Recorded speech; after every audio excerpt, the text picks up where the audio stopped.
Ok, Rabotai, on va parler des prénoms. On a fait il n'y a pas longtemps un cours sur les significations des prénoms d'après la Kabbale. Mais là, on va faire un cours par rapport aux prénoms qu'il y a dans la Torah, par rapport à la paracha qu'on va lire Be'ezrat Hashem ce Shabbat. Ce Shabbat, on lira la paracha qui s'appelle Parashat Shemot. Et Shemot, ça veut dire des noms. Et qu'est-ce qui est bizarre, la paracha, elle s'appelle Shemot. Et dans la paracha, il n'y a pas les Shemot, il n'y a pas les noms des acteurs principaux. Tous ceux qui jouent dans la Torah, que ce soit Amram, son nom ne figure pas dans la paracha, que ce soit Moshe Rabbeinu, que ce soit sa mère, que ce soit Yochevet, que ce soit Myriam.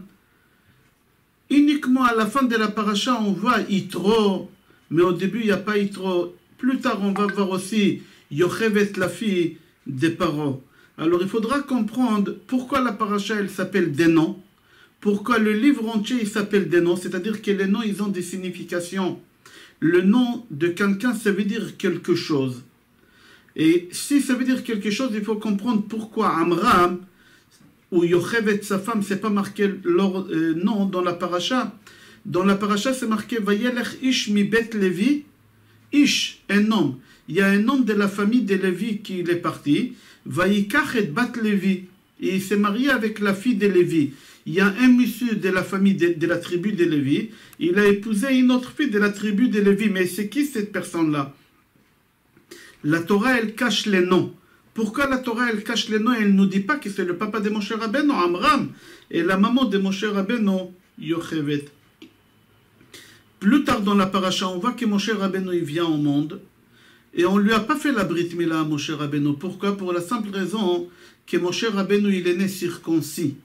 Alors, puisque Moshe Rabbeinu, il est né circoncis, on ne lui fait pas la Brit Mila, mais on lui fait Atafat Adam.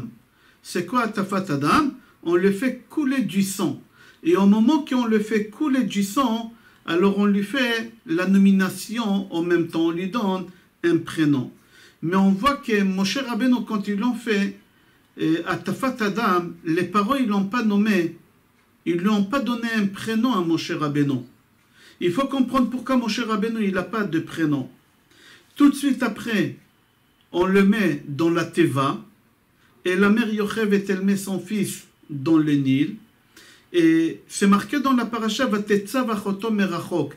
Sa sœur, elle a observé de loin qu'est-ce qui va se passer avec son frère qui se trouve dans la Teva. Comment elle s'appelle sa sœur? Elle s'appelle Myriam.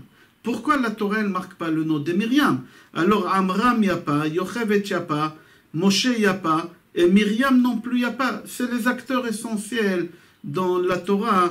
Et il n'y a pas leur nom, c'est marqué Vatitzav achoto merachok. Sa sœur, elle est restée observée de loin. Plus tard, on voit que la fille des Paro descend pour se laver dans le Nil. Comment elle s'appelle la fille des Paro? On ne sait pas. C'est pas marqué dans la Torah. C'est marqué Vateret bat Paro lirchotz ala yeor. La fille des Paro, elle est descendue pour se laver dans le Nil. Pourquoi elle est partie se laver dans le Nil? C'est une princesse. Normalement, elle se lave chez elle à la maison. C'est les pauvres qui se lavent en public, comme ça aujourd'hui en Inde. Les gens, ils se lavent là-bas dans les... Non, elle, pourquoi? Il faut comprendre pourquoi elle est descendue. Ok, après, il y a la sœur de Moshe, qui n'a pas leur nom. Elle va voir la fille des Paro, qui n'a pas son nom. Et Myriam dit à la fille des Paro, à Elech, comment c'est marqué? Est-ce que tu veux que j'aille te chercher une nourrice? Parce que Moshe Rabbeinu, il n'a pas voulu allaiter du lait non kasher. Il n'a pas voulu allaiter du lait non kasher.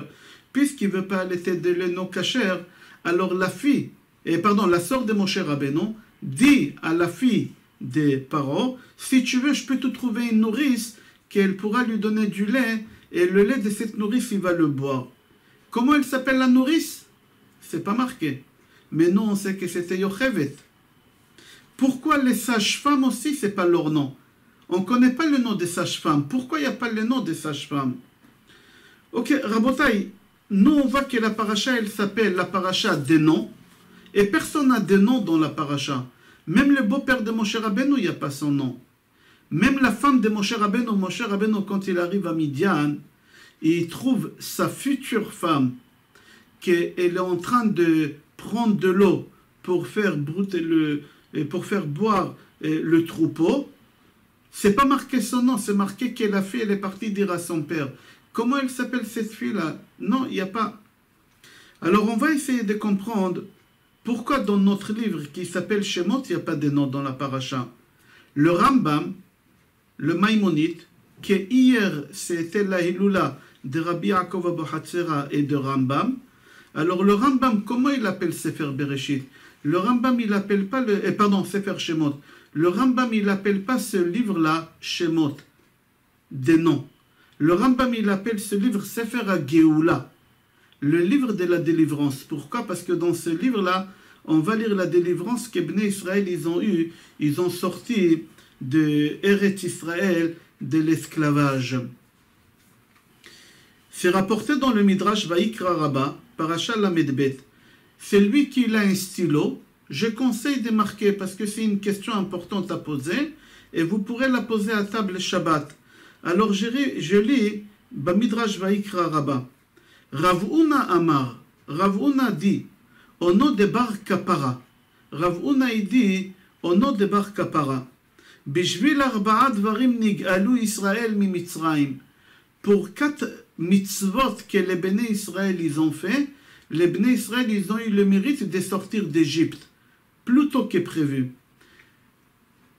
C'est quoi les 4 mitzvot que Béné Israël ils ont observé pendant le 210 ans d'esclavage? Béné Israël ils ont travaillé 210 ans d'esclavage en Égypte. C'est quoi les 4 mitzvot? La première mitzvah, écoutez, qu'ils n'ont pas changé leur prénom. Celui qui s'appelait Yosef, il a gardé Yosef, il ne s'est pas appelé Joseph. Celui qui s'appelait Yaakov, il ne s'est pas appelé Jacques ou Jacob. C'est-à-dire, une des mitzvot que Bnei Israël ils ont observé, c'est qu'ils ont gardé leur prénom hébraïque pendant toutes les années des esclavages. Ils l'ont gardé. La deuxième mitzvah, Madame Drey Josiane, si vous pouvez couper le micro. La deuxième mitzvah qu'ils ont fait les Béné Israël pendant 210 ans d'esclavage, c'est qu'ils n'ont pas changé leur... Pardon, la première on a dit ils n'ont pas changé leur prénom. La deuxième, ils n'ont pas changé la langue. Ils ont parlé pendant les 210 ans d'esclavage de la Shana Kodesh. Ils n'ont pas parti à l'école pour apprendre l'arabe égyptienne. Non. Alors la première chose, ils ont gardé les noms hébraïques. La deuxième chose, ils ont gardé la langue, la Shana Kodesh. Troisième mitzvah qu'ils ont fait Béné Israël, ils n'ont pas dit la Shonara. Pendant 210 ans d'esclavage, ils n'ont pas parlé du mal un sur l'autre. Et la quatrième mitzvah, Lo nimtza benehem echad parutz ba'erva. Il n'y en a pas un pendant 210 ans d'esclavage qui a glissé dans l'adultère. Alors, Rabotai, c'est lui qui a écrit les 4 choses que je vais répéter. Vous allez voir, il y a un problème. Normalement, on doit commencer par des choses qui sont beaucoup plus graves et des plus graves, on descend en moins graves. Alors, la première chose que Béné Israël ils ont fait, ils n'ont pas changé leur prénom. Est-ce que c'est une mitzvah de garder son prénom hébraïque?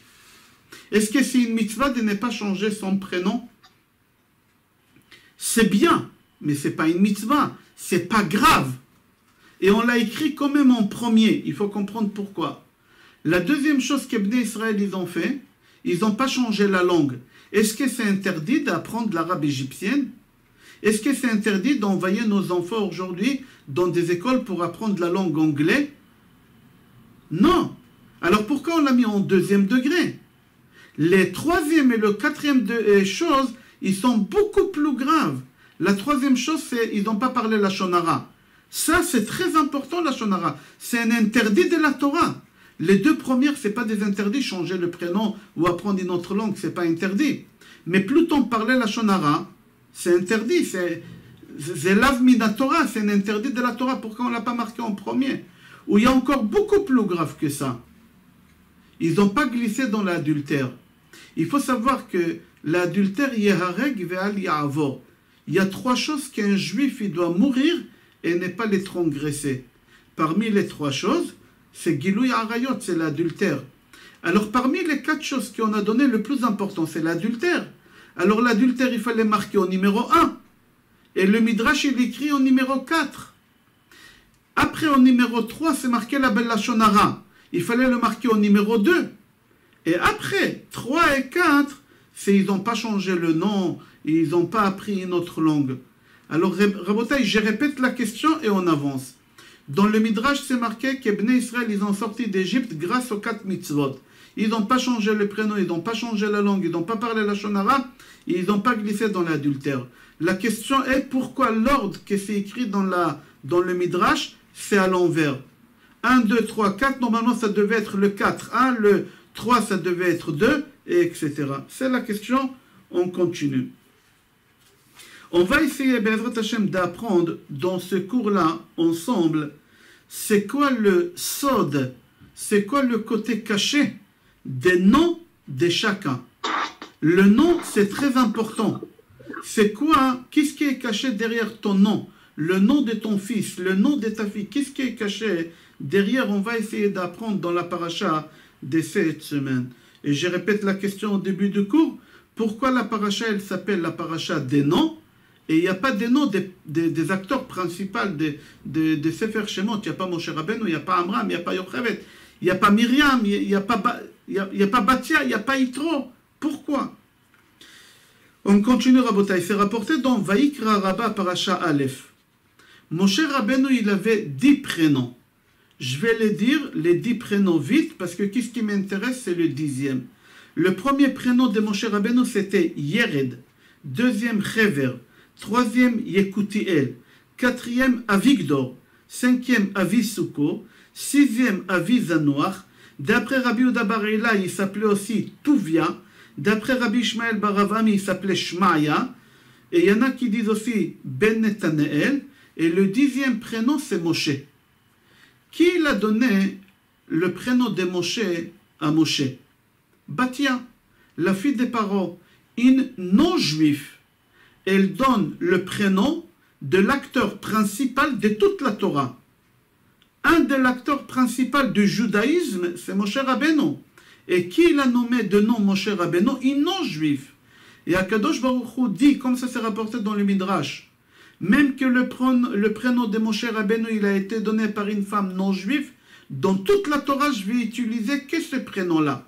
Je ne vais pas utiliser aucun prénom qu'on vient de citer hébraïque. On vient de citer 9 prénoms hébraïques. Le prénom Moshe, ce n'est pas hébreu, c'est égyptien. On va expliquer tout à l'heure qu'est-ce qui veut dire le mot Moshe. Mais Akadosh Baruch Hu, il dit, moi j'ai choisi le prénom de Batia. Pourquoi? Pour la simple raison que chez Akadosh Baruch Hu, c'est très important le Hakarat Hatov. C'est quoi Hakarat Hatov? Être reconnaissant. Quelqu'un il t'a fait du bien. Si tu n'es pas reconnaissant, Akadosh Baruch Hu, il n'aime pas les personnes qui ne sont pas reconnaissantes. Pour Hachem, c'est très important d'être reconnaissant. Hachem, il est très reconnaissant. Je donne quelques exemples, ça ne fait pas partie du cours, mais on va avancer vite. Par exemple, on fait le rachat des premiers-nés d'âne. Peter Chamor. Un âne, c'est un animal pas cachère. Pourquoi on fait le rachat? Ou par exemple, la Brit Mila. Aujourd'hui, on fait la Brit Mila avec quel ustensile? On fait la Brit Mila avec un couteau en fer, avec un scalpel. Avant la Brit Mila, dans la Torah, c'est marqué qu'on la faisait avec une pierre. On va lire ça Shabbat prochain dans la paracha de Shabbat d'après, paracha de Vaera. La femme de Moshe, elle a fait la Brit Mila à ses enfants. Tsour, c'est quoi Tsour? Une pierre, pourquoi on fait avec du fer? Tout ça, c'est être reconnaissant. Tu dois être reconnaissant de tout le bien que ta femme, elle t'a fait. Tu rentres à la maison, ça sent bon, la maison, elle est propre, les enfants, ils sont lavés. Tu n'es pas reconnaissant, Akadosh Baruch Hu, il te bloque la parnassa. Akadosh Baruch Hu, il dit, pour moi, la reconnaissance, elle est importante. La fille des parents, elle a adopté Moshe Rabbeinu. Puisque la fille des parents, elle a adopté Moshe Rabbeinu, je suis reconnaissant pour cette femme-là, qu'elle a grandi cet enfant, qu'elle a nourri cet enfant, qu'elle s'est occupée de cet enfant jusqu'à l'âge de 20 ans. Elle s'est occupée. Hachem, il a dit, j'utilise le nom que Batia, elle a choisi. Elle a choisi le nom Moshe. On continue, on va expliquer tout à l'heure qu'est-ce qui veut dire le mot Moshe. Dans la suite, dans la paracha, on voit que Moshe Rabbeinu, il se sauve d'Égypte. Où il va? Il quitte l'Égypte, il se sauve à Midian. Et quand il arrive à Midian, il arrive devant un puits. Yaakov, il a rencontré sa femme Rachel dans un puits. Yitzhak, le serviteur Eliezer, il a rencontré dans un puits. Moshe Rabbeinu, il a rencontré aussi sa femme dans un puits. Moshe Rabbeinu, quand il arrive à Midian, il voit que les bergers sont en train d'embêter les filles d'Yitro. Yitro, il avait 7 filles. Les 7 filles d'Yitro, ils sont venus pour donner à boire au troupeau. Et Moshe Rabbeinu, quand il voit que les bergers, ils embêtent ces filles-là, il les sauve. Les filles rentrent à la maison plus tôt que prévu. Et leur père, il leur dit, qu'est-ce qui se passe que vous êtes rentrés plus tôt? Les filles disent à leur père, papa, il y a un monsieur égyptien qui nous a sauvés. Pourquoi il n'y a pas le prénom de Moshe? Moshe, il s'est présenté à ces filles-là. Il leur a dit, bonjour, je m'appelle Moshe, je vais vous aider. Et il les a aidés. Moshe, il s'est présenté, il est poli. Mais les filles, quand ils arrivent chez le papa, ils disent pas à son père, papa, il y a un monsieur qui s'appelle Moshe qui nous a sauvés. Ils disent, papa, il y a un monsieur égyptien qui nous a sauvés. Pourquoi il n'y a pas le nom de Moshe? Pourquoi il n'y a pas le nom de leur père, Yitro? Plus loin dans la paracha, c'est marqué qu'Yitro, il a 7 filles. Comment ils s'appellent les filles d'Yitro? Au moins une, au moins 2, pas les 7, au moins 3. Mais pourquoi il n'y a pas les noms d'Yitro? C'est marqué dans la paracha, dans le chapitre Bet, Pasuk Raf Aleph, Vayoel Moshe Lashevet et Ta'ish. Moshe, là on dévoile son nom, il était d'accord de habiter dans la maison de monsieur, Aish, monsieur. Qui c'est ce monsieur-là? C'est Yitro. C'est pas marqué. Seulement plus tard dans le chapitre Gimel, Pasuk Aleph, chapitre 3, Pasuk 1, c'est marqué où Moshe aya roa et son Yitro chotno Kohen Midian. Là on découvre le nom de beau-père de Moshe Rabbeinu qui s'appelle Yitro. Encore dans la paracha, dans le chapitre 3, Pasuk 13, on parle encore des noms. Où on voit qu'on parle des noms là-bas? Akadosh Baruch Hu, dans le buisson ardent, dit à Moshe Rabbeinu d'aller sortir les béné Israël d'Égypte. Moshe Rabbeinu dit à Hashem, si les béné Israël ils vont me demander comment tu t'appelles, c'est quoi ton nom? Qu'est-ce que je vais leur répondre? On voit ici encore que Moshe Rabbeinu, il parle des noms. Qu'est-ce qui est bizarre? Pourquoi Moshe Rabbeinu dit à Hashem, si ils vont me demander comment tu t'appelles? Les Bnei Israël, ils ne savaient pas comment Hashem il s'appelait? Bien sûr que Bnei Israël, ils savaient qu'Hashem il s'appelait Adonai. Je dirais une seule fois le nom, on n'a pas le droit plus que ça. Bnei Israël, comment ils savaient? Parce que Bnei Israël, ils faisaient Shema. C'est quoi Shema? Shin, Shachrit, Mem, Mincha, Ain, Arvit. Les Bnei Israël en Égypte, ils faisaient Shachrit, Mincha et Arvit.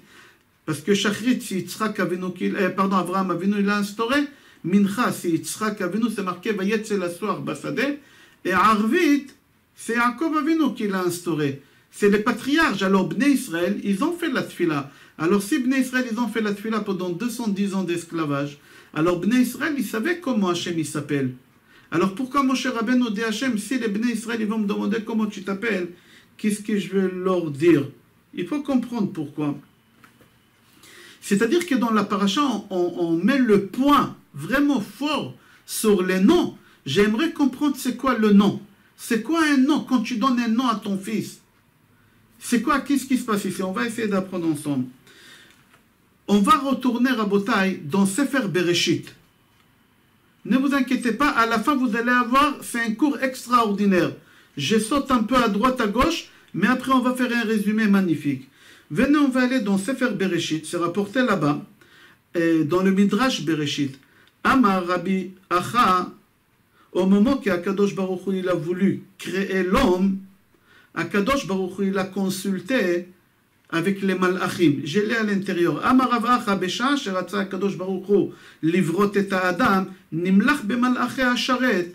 Quand Akadosh Baruch Hu il a voulu créer Adam vendredi matin, Hachem il a consulté les malachim, il a demandé aux malachim, qu'est-ce que vous pensez, je vais créer l'homme.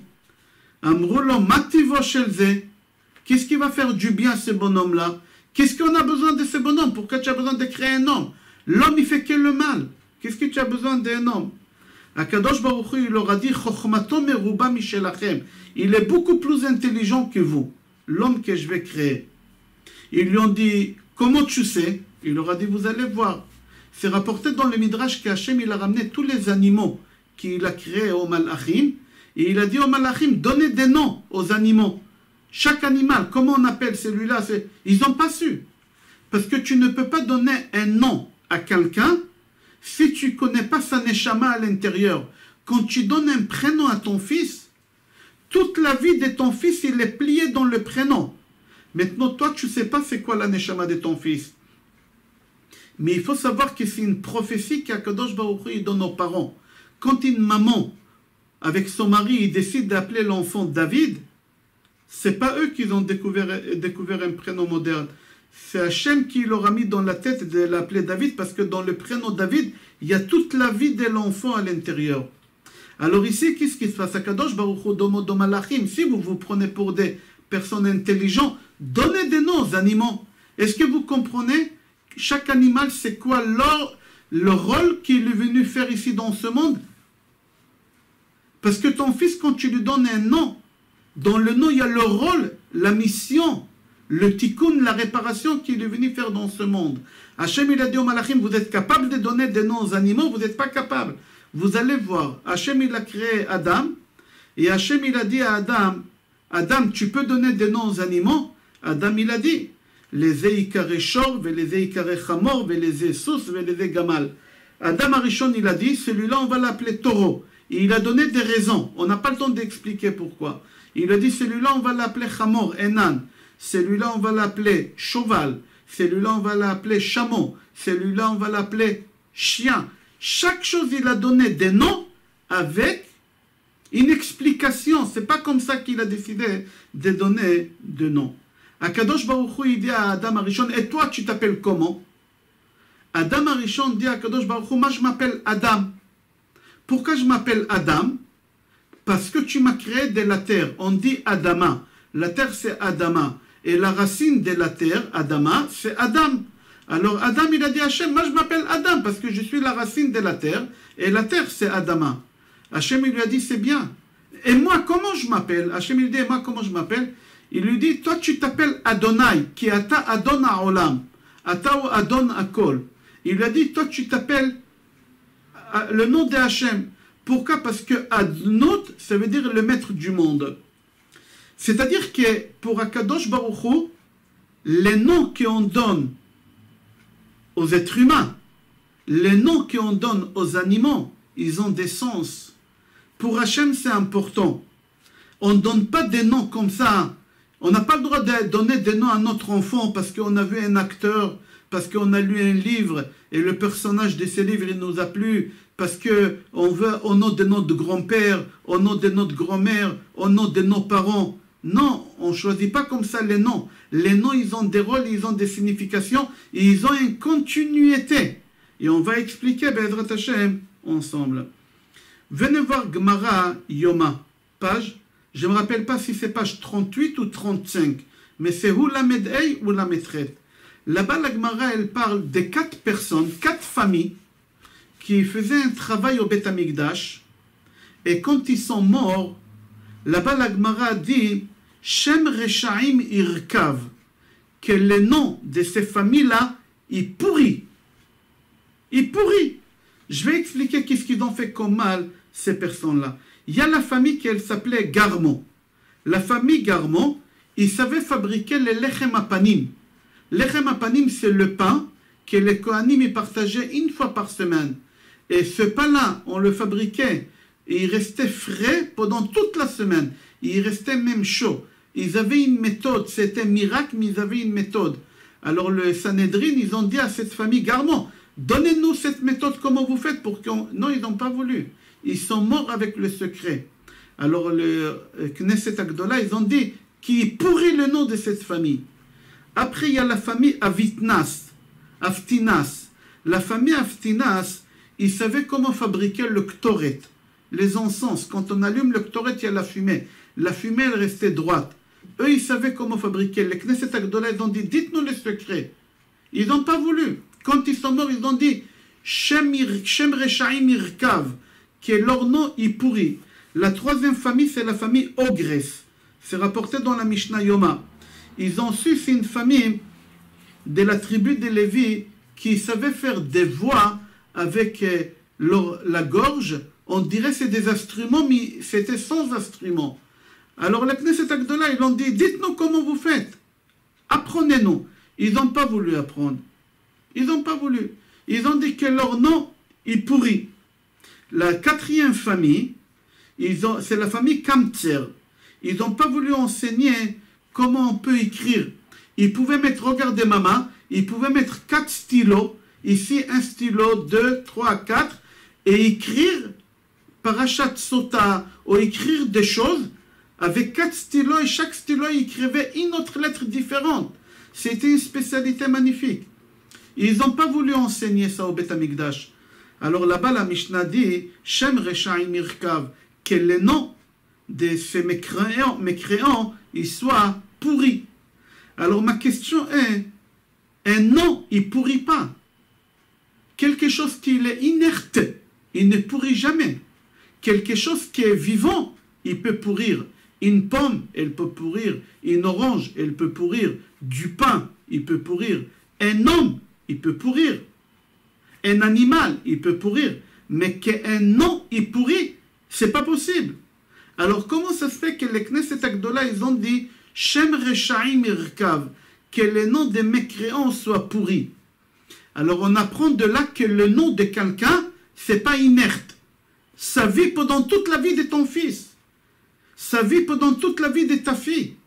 D'ici on apprend que le nom, il vit. Il fait vivre la personne. C'est-à-dire quand tu choisis un nom à ton fils ou à ta fille, toute ta vie elle est dedans. Ta fille, ton fils, ils vivent cette chose-là. Si ton fils il a des blocages parce que tu lui as donné un nom pas bon, parce que tu as lu dans un livre, parce que tu as demandé des conseils, on n'a pas le droit de demander des conseils comme on doit appeler notre enfant. C'est une prophétie qu'Akadosh Baruch Hu il donne aux parents. On n'a pas le droit, les parents ils n'ont pas le droit de se mêler, les beaux-parents ils n'ont pas le droit de se mêler. On apprend de là, quand la Mishnah dit Shem Reshaim Mirkav, que le nom de ces Reshaim soit pourri, c'est-à-dire que le nom vit. On continue. La même question, on peut poser dans la Torah, c'est marqué à peu près la même chose. Dans Sefer Dvarim, chapitre 29, Pasuk 19. Là-bas, c'est marqué que quelqu'un qui ne suit pas le droit chemin, comment c'est marqué dans la Torah, comme ça c'est marqué. Umacha Adonai et shmo mitachat hashamayim. Akadosh Baruch Hu, il va effacer le nom de cette personne qui ne prend pas le droit chemin. C'est-à-dire quoi, effacer? Est-ce que tu peux effacer un nom? Non. Tu peux effacer un nom. Tu peux dire que cette personne soit rayée de la terre. Mais faire rayer un nom, c'est pas possible. Mais pourtant, la Torah, elle dit qu'on peut rayer un nom. Il faut comprendre pourquoi la Torah, elle dit qu'on peut rayer, qu'on peut effacer le nom de quelqu'un. C'est rapporté dans Gemara Rosh Hashanah, Pashtet Zayin Amud Bet. Ve'amar Rabbi Yitzchak, Arba'a dvarim mevatlim gzar dino shel adam. Ouvrez bien vos oreilles, écoutez qu'est-ce que la Mishnah, qu'est-ce que la Gemara dit dans Rosh Hashanah. J'ai donné les références Pashtet Zayin Amud Bet. Rabbi Yitzchak, il dit, il faut que tu saches, s'il y a quelqu'un gravement malade, chas v'shalom, s'il y a quelqu'un qui est en danger, en grave danger, il doit passer des tribunaux, chas v'shalom, très très grave, mais vraiment très très grave, alors il y a 4 choses à faire. Tu fais une de ces 4 choses, 2 de ces 4 choses, ou même les 4 choses, ça peut sauver la personne de la mort, de la maladie, de la prison. Voilà les 4 choses. C'est Gemara Rosh Hashanah Pashtet Zayin Amud Bet Amar Rabbi Yitzchak. Arba'a dvarim mevatlim gzar dino shel adam. Il y a 4 choses qui peuvent annuler le mauvais décret chez l'homme. La première chose, c'est la tzedaka. Quand tu donnes la tzedaka pour la réussite, pour la guérison de cette malade, ou pour la réussite de cette personne, ça aide. Deuxième chose, ouvrez vos oreilles. Shinui Shem. Shinui Shem, c'est rajouter un prénom sur le prénom des malades. Izacher Letov Zichrono Livracha, le grand rabbin de France, Rav Yosef Chaim Sitruk, il s'appelait Rav Yosef Sitruk, Zatzal. Quand il est tombé malade, on lui a rajouté le prénom Chaim, la vie. Alors, on peut rajouter le prénom de quelqu'un pour lui sauver de la mort. Ça peut aider, changer le prénom. C'est-à-dire que le prénom, ça aide énormément. Je continue encore. le troisième et quatrième chose que ça ne nous concerne pas. Qu'est-ce qui nous concerne? C'est la deuxième chose. La troisième chose, Shinui Maase, ne plus refaire cette péché-là. Et Tza'aka. Tza'aka, c'est Tfila et prier à Hachem. Je répète, il y a 4 choses qu'on peut faire et ces 4 choses-là, ils peuvent sauver quelqu'un de la mort. La première chose, Tzedaka. La deuxième, rajouter un prénom. Le troisième, ne plus refaire des péchés, faire tchouva. Et quatrième, c'est prier. Prier. J'aimerais ouvrir une parenthèse, Rabotai. Il y a beaucoup de juifs français en France qui sont naïfs à tel point, je vous demande pardon, mais bêtes. Bêtes. Il y a des gens qui vont voir des rabbins et le rabbin il lui dit il faut changer le prénom. Sachez qu'on ne peut pas changer le prénom de quelqu'un depuis des centaines d'années à Ari Akadosh il dit. S'il y a un rabbin qui vous dit je vous change votre prénom, il faut vous sauver comme de la peste. On ne peut pas changer de prénom. Personne, on peut rajouter un prénom, mais quand la personne elle est malade aux phases finales, ou quelqu'un il se trouve en danger de mort grave au tribunal, les justices, etc. On va expliquer tout à l'heure. Je referme la parenthèse. Ici en France, des fois j'entends quelqu'un me dire faites-moi une bracha. Je lui dis comment tu t'appelles? Il m'a dit Reuven, Zvulun, Gad, Naftali et Asher. Je dis c'est quoi ces 6 prénoms? Qu'est-ce qui t'arrive? Il me dit non, tel rav il m'a donné celui-là, tel rav il m'a donné celui-là. Après j'ai décidé de rajouter un. Et après pour mon travail, c'est quoi ça? Tu bloques toutes les portes de ta réussite, de ta vie. Tu bloques toutes les portes. Pourquoi? Parce que dans ton prénom, il y a tous les schémas de ta vie. Tous les schémas. À partir du moment que tu changes de prénom, tu rajoutes un prénom à ton prénom, tu changes les schémas, tu n'es plus la même personne. Viens, on va voir pourquoi. Venez voir. Avant de ramener où c'est marqué, dans la Torah, il y a quelqu'un que vous connaissez très bien, qui était malade. Elle était stérile. Elle ne pouvait pas avoir des enfants. Et à partir du moment qu'elle a changé son prénom, elle est tombée enceinte. C'est Sarah Imeno. Akadosh Baruch Hu lui-même dit à Avraham Avinu dans Sefer Bereshit, chapitre 17, pasuk 15, Sarai ishtecha lo tikra et shema Sarai. Qui Sarah Shema? Hachem dit à Avraham Avinu, ta femme elle s'appelle plus Sarai. Sarai, on ne peut pas avoir des enfants. Une femme, que la troisième lettre de son prénom c'est Yud, comme chez Sarai, elle ne peut pas avoir des enfants. Elle est stérile. En général, une femme qui a la troisième lettre de son prénom Yud, alors Akadosh Baruch Hu dit à Avraham Avinu, il faut que je change la troisième lettre. Et je vais lui mettre la lettre Hey. Pourquoi une femme qui a le prénom Hey, troisième, elle tombe enceinte? Parce que le Hey, il a la forme de ventre d'une femme. Et à l'intérieur, il y a encore un deuxième petit, c'est le fœtus. Alors, Akadosh Baruch Hu dit à Avraham Avinu, ta femme, elle s'appelle plus Sarah, mais elle s'appelle Sarah. Et tout de suite, Sarah, elle tombe enceinte. Tout de suite, Sarah, elle tombe enceinte. Qu'est-ce qu'on apprend par là? À partir du moment que tu rajoutes un prénom à quelqu'un, à l'époque, on pouvait changer les prénoms. Mais j'ai dit, depuis quelques centaines d'années, à Ari Akadosh, il dit, on ne peut plus. Hachem, il a changé les prénoms. À l'époque, on pouvait. Mais aujourd'hui, on ne peut pas. À partir du moment que tu rajoutes un prénom à quelqu'un, tu lui changes toute sa vie. Tous les schémas de sa vie, elles changent. D'où, voilà la preuve où je voulais arriver. Si vous avez Tehillim chez vous à la maison, ouvrez à la fin des Tehillim. Là-bas, il y a beaucoup de tfilotes, beaucoup de ségoulotes, des vertus. Parmi les tfilotes, c'est marqué là-bas, rajouter un prénom à un malade. Ouvrez dans les Tehillim, c'est marqué rajouter un prénom à un malade. Et quand on rajoute le prénom au malade, qu'est-ce qu'on dit dans la prière? Regardez, j'ai lu à l'intérieur. C'est marqué là-bas. Vekaet sheshinenu et shemo. Et maintenant qu'on lui a rajouté un prénom, si Akadosh Baruch Hu, il a décrété la mort sur la personne d'avant, c'est plus la même personne. C'est pas la même personne d'avant, parce qu'avant, lui, il s'appelait Dupont. Maintenant, lui, il s'appelle Dupont Jean-Paul. C'est pas la même personne. Alors on dit dans la tfila, Vekaet echlafnu et shemo, et maintenant on lui a rajouté un prénom sur son prénom, c'est plus la même personne, c'est quelqu'un d'autre. Alors c'est pour cela, Hachem, si tu as décrété la mort sur la personne d'avant, alors tue la personne d'avant, celui-là c'est une nouvelle personne. Comme ça on lit dans la tfila quand on veut rajouter à quelqu'un un prénom. J'aimerais comprendre, qu'est-ce que veut dire ça, c'est quelqu'un d'autre? C'est-à-dire quoi, c'est quelqu'un d'autre? C'est-à-dire quoi, c'est quelqu'un d'autre? C'est la même personne, il a le même poids, il a le même visage, il a la même taille, c'est la même personne. Qu'est-ce que ça, c'est quelqu'un? Qu'est-ce que ça, c'est quelqu'un d'autre? C'est pas quelqu'un d'autre. C'est pas quelqu'un d'autre, c'est la même personne. Alors il faut comprendre qu'est-ce qui est marqué dans la tefila, que c'est quelqu'un d'autre. C'est rapporté dans Rambam, Ilchot Tshuva, Perek Bet Halacha Dalet.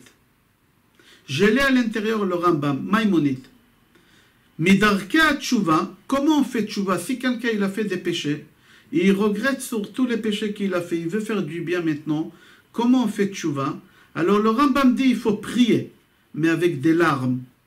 Il faut demander pardon, et il faut faire tzedaka, il faut s'éloigner du mal que tu as fait, et tu changes ton prénom. Je lis le Rambam à l'intérieur.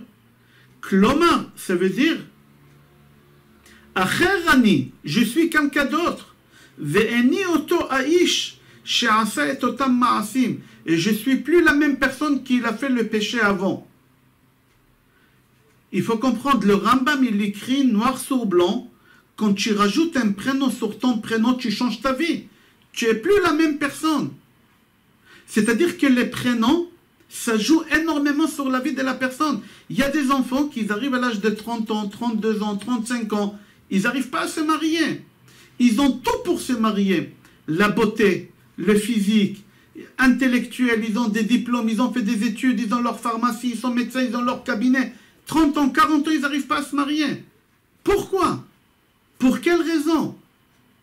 Tout est plié dans le prénom de la personne. Toute la vie, elle est tracée à l'intérieur. Venez, on va voir Gemara, Chagiga, page Yud Dalet Amud Bet. Là-bas, la Gemara, elle raconte une histoire très connue. Alors, on ne va pas rester longtemps sur cette histoire. Seulement, j'aimerais vous montrer que quelqu'un qui fait des péchés, on lui change aussi le nom, le prénom. Pas seulement quelqu'un qui est malade, même quelqu'un qui fait des péchés, on lui change le prénom. Comment? La Gemara Chagiga, page Yud Dalet Amud Bet, elle raconte une histoire qui est connue. Il y a 4 rabbanim, Arba'a shenichnesu la pardes. Il y a 4 rabbanim qui ont dit le nom divin, le vrai nom de Hachem, et ils ont volé au ciel pour apprendre pardes, apprendre la Torah, Pshat, Remez, Drash et Sod. C'est qui ces 4 personnes? Ben Azai, Ben Zoma, Elisha Ben Avuya, Rabbi Akiva. Ils arrivent au ciel. Ben Azai, il a regardé Hachem. On n'a pas le droit de regarder la Shrina. Il a regardé la Shrina, il est mort sur le champ. Met, Ben Azai met. Ben Zoma, il a voulu regarder, mais il n'a pas eu le temps de regarder que les neurones, ils ont pété. Il est devenu fou. Il est redescendu vivant, mais fou. Elisha Ben Avuya, il a vu quelque chose qu'il ne fallait pas regarder. On n'a pas le temps d'expliquer qu'est-ce qu'il a vu, mais il a quitté la religion juive. Il est parti se convertir à une autre religion quand il est... Vous imaginez, il est monté au ciel. Il a vu l'ange Matatron. Ça ne l'a pas plu, qu'est-ce qu'il a vu? Il descend et il quitte la religion. La seule personne parmi les 4 qui est descendue normal, c'était Rabbi Akiva. Dans la Gemara, on voit qu'Elisha Ben Avuya, on lui a changé le nom de Elisha Ben Avuya. Quoi? Elisha Ben Avuya, on l'appelle Acher. Il y en a qui disent, il y a une marloquette, est-ce qu'il a fait tchouva? Tchouva, c'est marqué dans un midrash. Et il a mis sa tête entre les pieds, il a mis la tête entre les genoux, il s'est assis par terre, il a pleuré jusqu'à... Il y en a qui disent comme ça. Mais mon but à moi de l'histoire maintenant, c'est pas rentrer dans le détail, fait tchouva, pas fait tchouva, qu'est-ce qu'il a vu, qu'est-ce qu'il n'a pas vu. Qu'on lui a changé le nom. Dans la Gemara, on l'appelle plus Elisha Ben Avuya, on l'appelle Acher. L'autre, on l'appelle l'autre. C'est-à-dire que quand quelqu'un il quitte le droit chemin, alors le nom, il ne le suit plus. Le nom de la personne, il ne le suit plus. Venez, on va voir. Yaakov Avinu dans Sefer Bereshit, il se dispute, il se bagarre toute la nuit avec un ange. Quand il a traversé Nachal Yabok, il s'est disputé avec l'ange. Yaakov, il a gagné. Et Yaakov, il demande à l'ange, écoutez la question qu'Yaakov, il demande à l'ange. Vaishal Yaakov Vayomar. Yaakov, il pose la question, il lui dit, Agidana Shimcha, dis-moi s'il te plaît ton nom. Yaakov demande à l'ange son nom.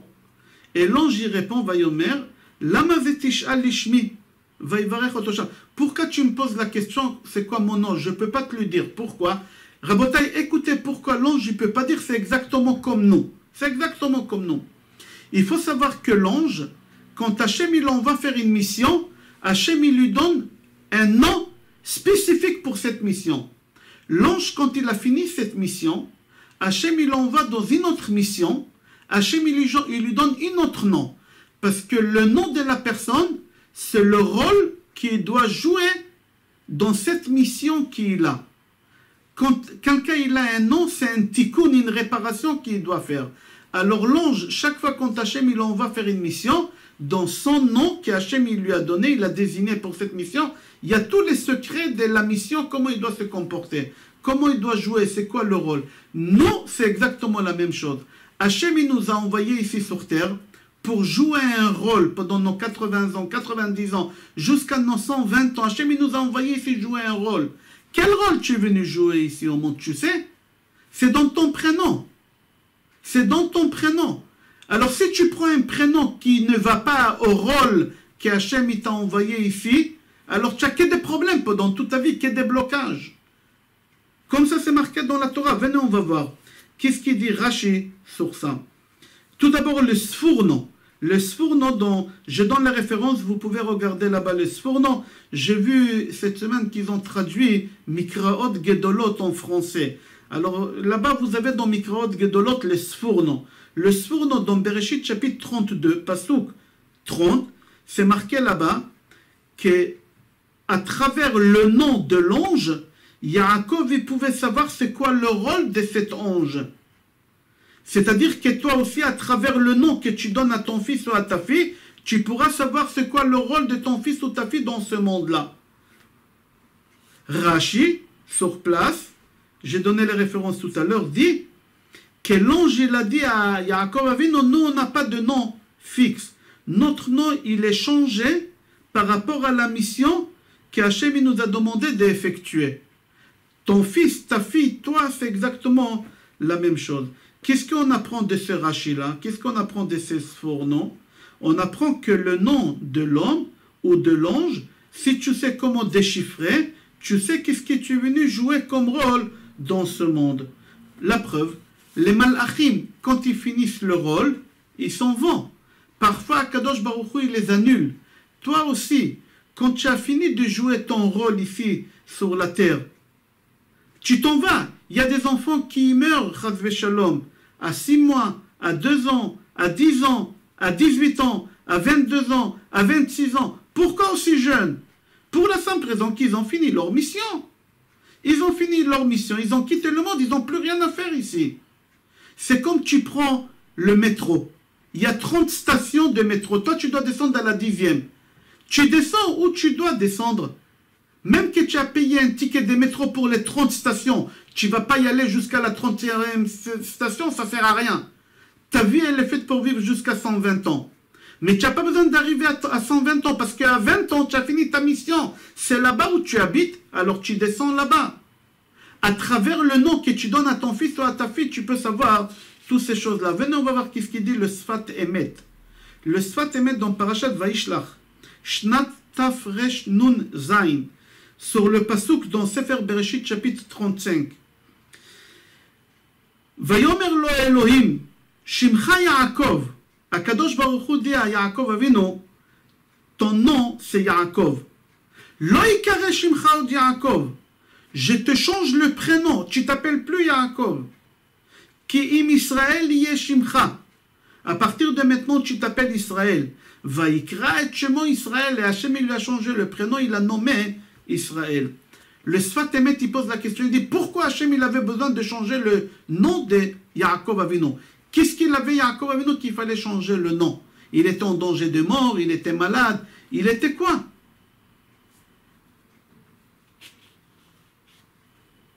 Il dit le Sfat Emet que dans le nom de l'homme, c'est marqué qu'est-ce qu'il est venu jouer comme rôle et qu'est-ce qu'il est venu réparer dans ce monde. Et Yaakov Avinu, il a fini sa mission très tôt. Et Hachem, il n'a pas voulu prendre Yaakov Avinu trop tôt. Alors Hachem, il lui a donné un deuxième nom pour continuer la mission de ramener les béné Israël, Velo Yikareot Shimcha Yaakov Kim Israël, Ki Sarita im Elohim ve Adam, c'est-à-dire que tu vas continuer ici la mission. Jusqu'à 147 ans, tu vas vivre ici. Et tu vas finir ta mission. C'est quoi ta mission? C'est de ramener les béné Israël. Ramener les béné Israël. Venez, on va voir à l'intérieur qu'est-ce qu'il dit. Vous... Pardon? Venez, on va voir qu'est-ce qu'il dit le Sfat Emet. C'est lui qui a l'habitude dans les Sidurim, avant on sait Shalom, avant le deuxième Yehu le Ratson Imrepi, c'est marqué là-bas, chacun il doit trouver. Pardon?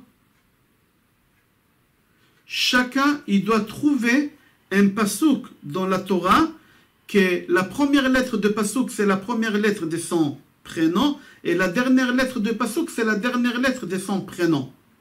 Alors je répète, moi par exemple je m'appelle Raphaël. La première lettre c'est Resh. La dernière lettre c'est Lamed. Ou par exemple une femme qui elle s'appelle Rachel. La première lettre c'est Resh et la dernière lettre c'est Lamed. Alors le pasouk c'est Re'u, ça commence par Resh. Re'u ata ki ani anu ve'en Elohim imadi ani amid v'achaya machatzti v'ani erpa ve'en miadi matzil. Ça finit par Lamed. Pourquoi on a besoin de ce pasouk là? Pourquoi? Pour la simple raison, c'est marqué dans la Kabbale, quand quelqu'un y meurt, et on enterre cette personne,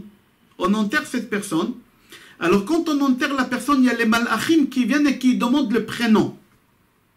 Alors les malachim, quand ils demandent le prénom, les malachim, ils font peur à la personne, et la personne, elle oublie son prénom. Alors pour que tu n'oublies pas ton prénom, pour que tu puisses te rappeler, parce que c'est une souffrance, alors tu dis ce pasouk-là. Tu dis... Mais la Gemara dit, et j'ai vu, la semaine dernière j'étais en pèlerinage au Maroc, comme vous savez j'envoie les textos, je suis parti à Meknas. À Meknas, mon grand-père, il l'a enterré là-bas. Rabbi Yosef El-Koubi, le père de ma mère, c'était le rave de Rabbi Raphaël Borteledanon, Zichrono Livracha.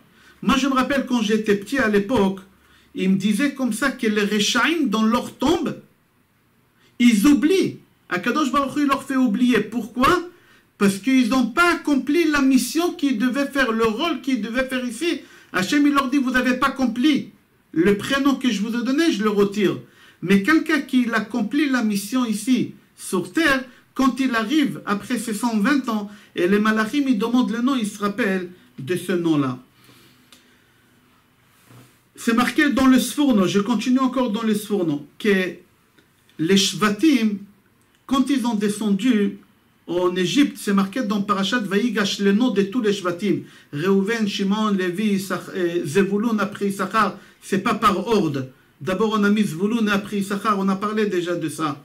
Alors il faut savoir que dans la Parashat de cette semaine, on répète encore le nom. Regardez au début de la Parashat, le 3e ou 4e pasouk, c'est marqué là-bas,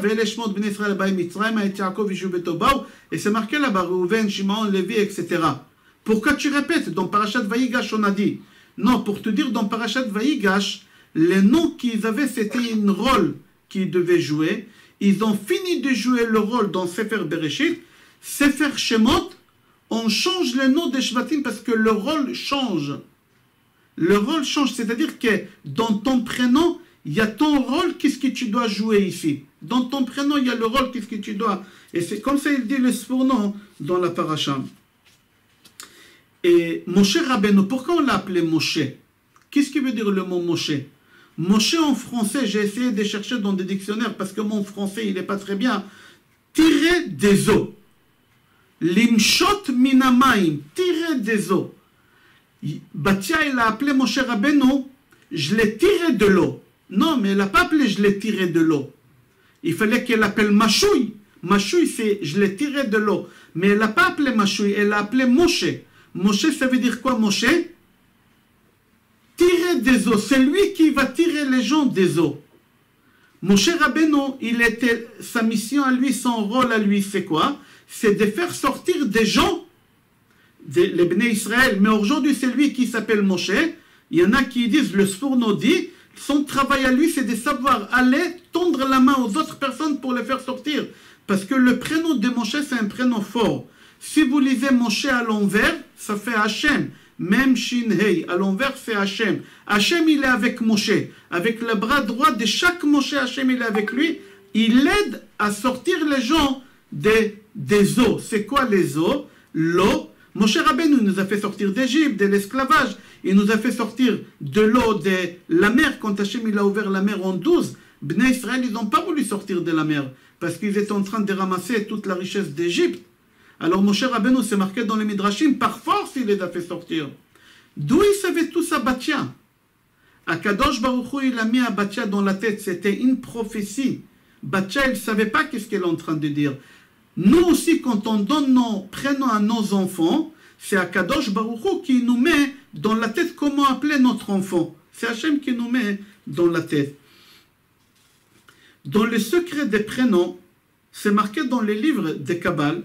Quand je dis dans les livres de Kabbale, en général, je m'appuie sur les livres de Maharachu, Rabbi Chaim Vital, que tous les livres que Maharachu il a écrits, c'est au nom de son Rav à Arizal, parce que Arizal, il n'a pas écrit des livres, c'est Gouré à Arizal, on les appelle. Gouré à Arizal, c'est les lionceaux de Arizal, les élèves de Arizal, ils ont écrit. Et Maharachu, il écrit, écoutez bien. Il dit dans le livre de Kabbale que les parents n'ont pas le droit, quand la maman elle est enceinte, les parents n'ont pas le droit de demander des conseils, comment appeler l'enfant qui va venir au monde. Ils n'ont pas le droit de demander à des copains, à la famille. Eux, ils doivent décider tout seuls. Pourquoi? Parce que c'est une prophétie qu'Akadosh Baruch Hu met dans la tête des parents. Comme Hachem il a fait avec Batia. Batia, elle a appelé Moshe Moshe. Elle ne savait pas que Moshe il va tirer des problèmes les bénis Israël. Il ne savait pas que Moshe Rabbeinu il va faire sortir des Mitzraïm. C'est quoi Mitzraïm? Metzar, étroit. Tu t'étrangles, tu te sens pas mal. Quelqu'un qui s'appelle Moshe, il est là à aider les gens psychologiquement, matériellement. Hachem, il lui a donné des kochot, des forces à faire ce travail-là. Batia, elle ne savait pas tout ça. Mais Hachem, il l'a mis dans la tête. Toi aussi, quand ta femme est enceinte, tu n'as pas le droit de demander à tes beaux-parents, à tes copains, à tes frères. Il y en a des gens qui achètent des livres, les prénoms hébraïques. On n'a pas le droit d'utiliser ça. Akadosh Baruch Hu, il t'aimait. Pourquoi? Parce que si tu vas te baser les prénoms par rapport... Je donne un exemple. Une vraie histoire vécue. Il y a une femme en Israël que son fils de 18 ans, il est mort pendant la guerre de Yom Kippourim. 73, 1970, il est mort. Dans le char, il s'est explosé, il est mort. Cette mère-là, elle est tombée enceinte quelques temps après, et le deuxième enfant qui est venu au monde, elle l'a appelé comme le premier qui est mort dans le char. Le deuxième qui est venu au monde, il est mort dans Milchemet Shlom Galil, pas Shlom Galil, dans la guerre de Golfe, il est mort. Et de quoi il est mort? Il est mort de la même manière que son frère, il est mort. Comment c'est possible? Maharachu dit au nom de son Rav, quand tes parents ils te forcent la main d'appeler ton fils comme son père à lui, ou comme lui-même, tu n'as pas à les écouter, surtout si ton père il n'est pas dans le droit chemin, surtout si ton père ou ton grand-père il n'avait pas une vie rose. Des fois il y a des grands-parents qui sont malades des nerfs, ils sont malades psychologiquement, double personnalité, ils sont morts jeunes, et toi tu veux faire plaisir à ton père, tu dis à ton père je vais appeler mon fils au nom de ton père, papa. Mais non, c'est une catastrophe parce que c'est la continuité. L'autre, il n'a pas fini de souffrir. Alors c'est ton fils qui va continuer à souffrir. Comme ça, il dit Maharacho. C'est des coutumes. Par exemple, chez nous les Meknassim, moi je suis des Meknas. Nous les Meknassim, on n'a pas l'habitude d'appeler nos enfants au nom des parents dans leur vie. Jusqu'à après leurs 120 ans, on donne. Chacun d'après ses coutumes, mais ce n'est pas interdit, c'est une question de coutumes.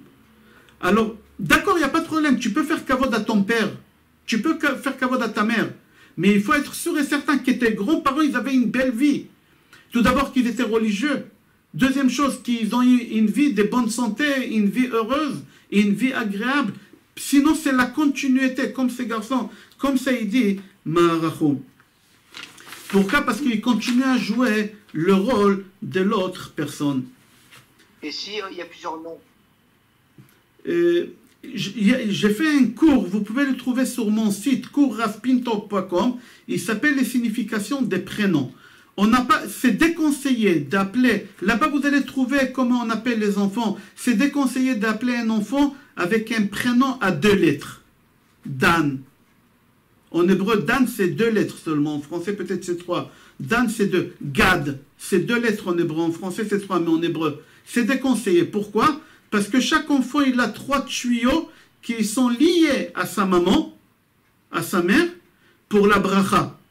Et chaque lettre, elle ouvre un tuyau. J'explique là-bas. Et donner 2 prénoms, c'est déconseillé non plus. Les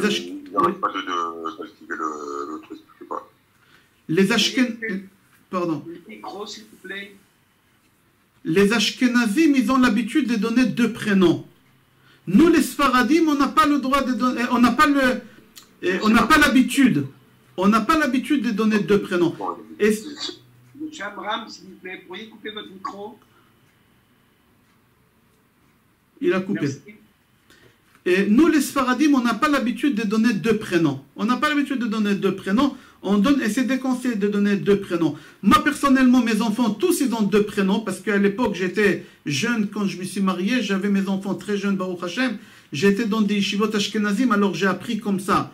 Mais aujourd'hui, si c'est à conseiller à mes enfants, je conseille à mes enfants de ne pas donner 2 prénoms. Ok, vous avez toutes les questions sur vos réponses sur un cours qui s'appelle Signification des prénoms. Le Kli Yakar, dans Parashat Bereshit, chapitre 3, Pasuk 20, Vaikra à Adam et Ishto Chava. Adam, il appelait sa femme Chava. Pourquoi? Ki I Aïta Em Kol Chai.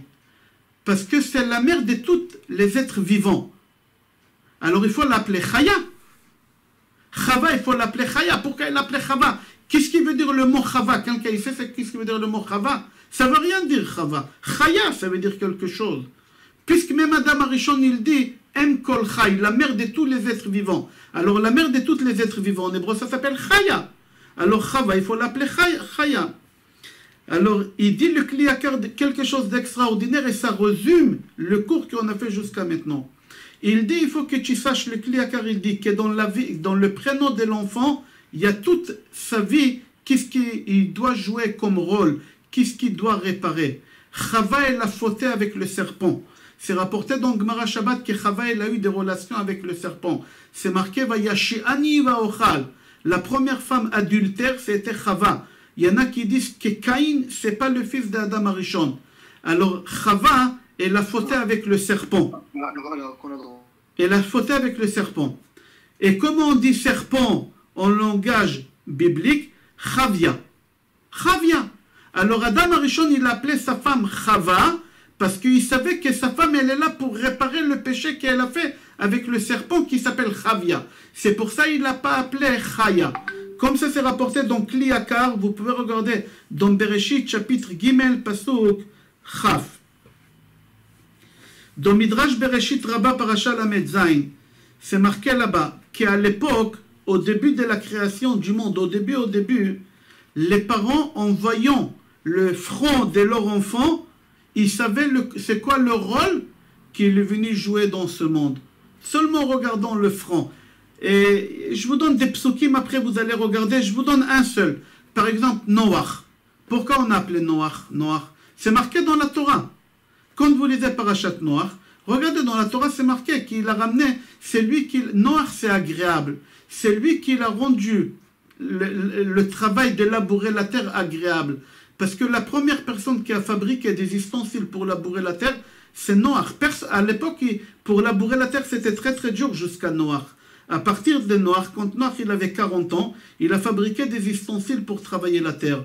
Il a rendu le travail agréable. Et Noach, ça veut dire agréable. Comme ça se marquait dans la Torah et dans les commentateurs aussi. Comment le père de Noach, il savait que Noach, quand il aura 40 ans, il va fabriquer des machines. Est-ce que toi, tu sais, quand ton fils il vient au monde, ça va être son métier? Non. Alors, à l'époque, ils donnaient des prénoms par rapport au rôle que les enfants ils vont jouer. À l'époque, ils avaient cette possibilité. De nos jours, on ne peut pas savoir. Alors, qu'est-ce qu'on fait de nos jours? Qu'est-ce qu'on fait de nos jours? Yaakov Avinu, il répond. Yaakov Avinu, il répond dans la paracha qu'on a lu Shabbat dernière. Dans le chapitre Memchet, Pasuk Tetzain. Yaakov, il dit, puisque tu ne sais pas aujourd'hui comment appeler ton fils, alors viens, regarde qu'est-ce que tu fais. Vikare baem shemi. Tes enfants, tu les appelles comme moi, Yaakov.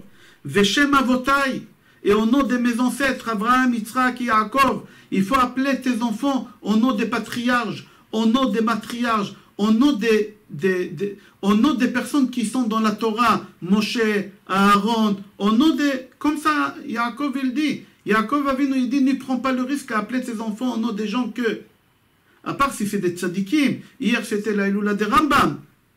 Mi Moshe va'ad Moshe lo kam ke Moshe, c'était la Elula de Rabbi Yaakov Abuchatzera, zechoto tagen aleno. Yaakov, c'est des prénoms qui sont dans la Torah, comme ça on avait l'habitude. C'est rapporté dans la Gemara, dans Gemara Baba Metzia, qu'il y a des rabbanim qui pouvaient tracer la vie de la personne à travers leurs prénoms.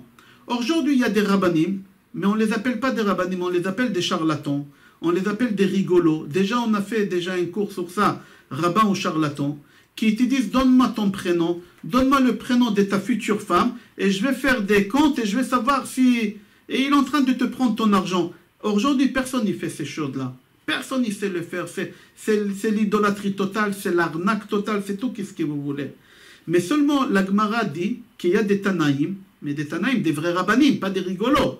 Par exemple, Rabbi Meir Baal Hanes, il savait à travers le prénom de la personne savoir s'il est honnête, oui ou non. Donc, Gemara Baba Metzia, la Gemara, elle raconte qu'il y a 3 rabbanim, Rabbi Yehuda, Rabbi Meir et Rabbi Yossé. Ils ont parti ramasser de l'argent pour leur yeshiva. Chacun, il avait une yeshiva. Mais ils ont parti ensemble. Chacun, il avait une grande somme d'argent sur lui. Et Shabbat arrive, ils ne savaient pas où cacher l'argent. Alors Rabbi Yehuda et Rabbi Yossé, ils ont vu que le patron de l'auberge, il a une grosse barbe, un gros chapeau. Ils ont dit, celui-là, c'est quelqu'un d'honnête, on peut lui faire confiance. Rabbi Meir Baal Hanes, il leur a dit, moi, je me méfie. Moi, je ne fais pas confiance à la barbe, au chapeau. Moi, c'est par rapport au prénom. Rabbi Meir Baal Hanes, il est parti, il lui a dit, tu t'appelles comment? Il lui a dit, je m'appelle Kidor. Il a dit, moi je ne fais pas confiance au prénom Kidor. Pourquoi? Parce que dans la Torah, dans Sefer Dvarim, chapitre 32, Pasuk Raf, c'est marqué Kidor ta'apuchot ema. Velo umunbam, il ne faut pas faire confiance à Kidor. C'est marqué dans la Torah noir sur blanc. Kidor ta'apuchot ema. C'est religieux, pas religieux. Et en fin de compte, là-bas, la Gemara, elle est longue. Et il s'est moqué de Rabbi Yehuda et Rabbi Yossi, il aura pris l'argent, etc. La Gemara, dans Brachot, page Zayin Amud Bet, elle pose la question, elle dit, j'aimerais savoir c'est quoi les significations des prénoms Ruth. Ruth à Moavia, pourquoi elle s'appelait Ruth? C'était quoi son rôle? Qu'est-ce qui veut dire le mot Ruth en hébreu? C'est ça la question de Gemara, Brachot, page Zayin Amud Bet. Là-bas, la Gemara, elle dit, Ruth, Lachon Revaya. C'est quoi Revaya en hébreu? Revaya, ça veut dire rassasié. Parce que Ruth, elle a ramené au monde un enfant qu'il a rassasié Hachem Beshirot Vetishbachot. Ruth, elle a ramené qui au monde? David Amelech. Ruth, elle s'est mariée avec Boaz. De Boaz, il y a une descendance jusqu'à Ishaï. Ishaï, David. Alors David, il est venu de qui? 5e génération de Ruth. Alors Ruth, ça veut dire quoi? Son travail à elle, c'est dans son prénom. Mis à part que la valeur numérique de Ruth, c'est combien? 600, aidez-moi, 606, je crois. 610. 606, oui. Ruth. Hein? Il me semble que c'est 610, oui. 606. 606. Il y a les 7 mitzvot de... 606. Si vous rajoutez sur Ruth Sheva mitzvot bnei Noach, ça fait 613. C'est-à-dire Ruth, tant qu'elle s'appelait Ruth, elle faisait les Sheva mitzvot bnei Noach. Ruth, elle s'est convertie au judaïsme et elle rajoute sur elle encore 606 mitzvot. C'est-à-dire, dans le prénom de la personne, tu peux savoir toute sa vie, elle est tracée. Son mari de Ruth, comment il s'appelait. Son beau-père, comment il... Toute l'histoire de Megillat Ruth, c'est dans leur prénom. D'accord? C'est marqué dans Midrash Tanchuma, Parashat Ha'azino. Le'olam izaher adam livdok et shem banav. Shitnam tzadikim mishum she'Hashem gorem. Dans Midrash Tanchuma, il dit, il faut faire très attention quand tu choisis le prénom de tes enfants, parce que la réussite spirituelle et matérielle de tes enfants, ça dépend des prénoms que tu leur as donnés. Parfois, tu peux leur donner des prénoms. Je donne un exemple, mais je ne veux pas faire la polémique. Mais il y a une statistique qui a été faite par des rabbanim, que les personnes qui s'appellent chez les femmes Rachel, la plus grande partie, ils sont divorcés, ou malades des nerfs, ou jamais mariés. Chez les hommes, c'est Yosef, Si tout va bien, on doit pas brancher, on ne doit pas toucher. Mais en général, c'est comme ça. Alors c'est ça qu'est-ce qu'il dit, c'est le Midrash Tanchuma. Fais attention, quand tu choisis le prénom à tes enfants, choisis un bon prénom. Pourquoi? Parce que ça peut jouer énormément dans le matériel et dans le spirituel, tov ou ra, en bien ou en mal. Il dit le Ramak, Rabbi Moshe Cordovero, que c'est une prophétie qu'Akadosh Baruch Hu donne aux parents quand ils choisissent les prénoms. Rabotai, on a fini le cours, j'ai fait un résumé, et après on va poser quelques questions si vous avez. Les résumés comme ça.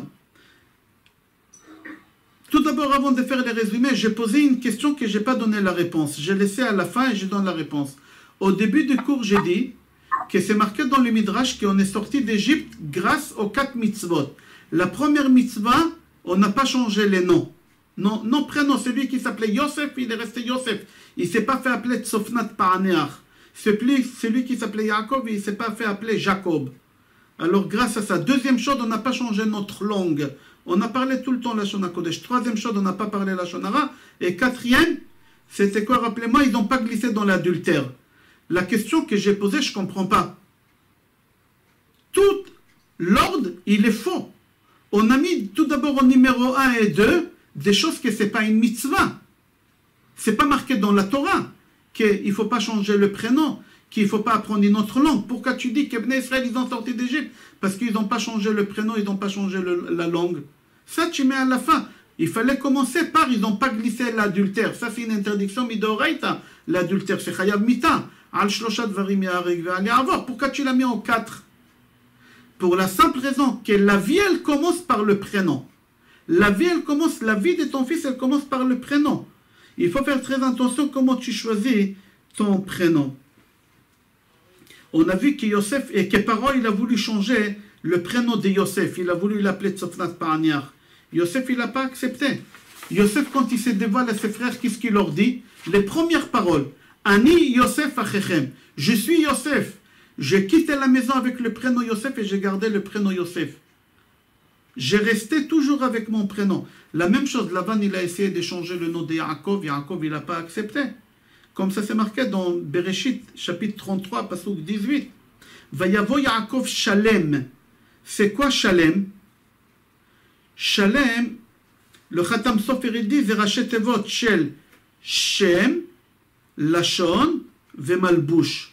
Shalem, Zeshem, Lashon, Malbush. Yaakov Avinu, il a vécu 20 ans chez son beau-père, chez un rachat. Il n'a pas changé ses habits, il a gardé toujours la chemise blanche, le costume noir, la kippa. Il n'a pas changé son prénom, il s'est fait appeler Yaakov. Il ne s'est pas fait appeler Yegar Saaduta. Il a gardé la langue aussi. C'est-à-dire que la vie, elle est dans le nom de la personne.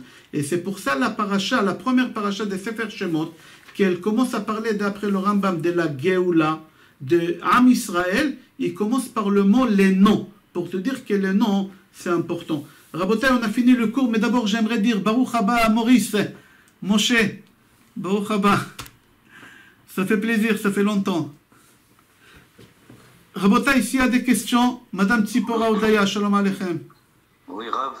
Oui. Rav, oui, Abraham Ederi. J'ai une question. Je me trouve à Genève. Oui. Mon fils a eu un petit garçon. Oui. Mazal Tov. Merci. Et vous avez dit que le nom, Hachem lui envoie la prophétie. Mais il lui envoie la prophétie quand? Au moment où il va faire la Brit Mila ou avant, quand il doit chercher un prénom? Pendant les 9 mois de grossesse, Hachem, il leur met dans la tête, aux parents, à la mère et au père, comment il faut appeler l'enfant pendant les 9 mois de grossesse. C'est Hachem qui met dans la tête. Vous l'avez fait la Brit Mila ou pas encore? Non, pas encore. Il a une petite jaunisse. Alors, elle va se faire, si Dieu veut, normalement, à la fin de la semaine ou dimanche. Si Dieu veut. Si c'est un jaunisse retardé, c'est quel dimanche? Shetisku lachniso le brito shel Avraham avinu bizmano be'ezrat Hashem. Merci. Amen. Amen. Merci beaucoup, Rav. Avec plaisir. Moi, j'aimerais bien poser une question, s'il vous plaît. Oui. Vous avez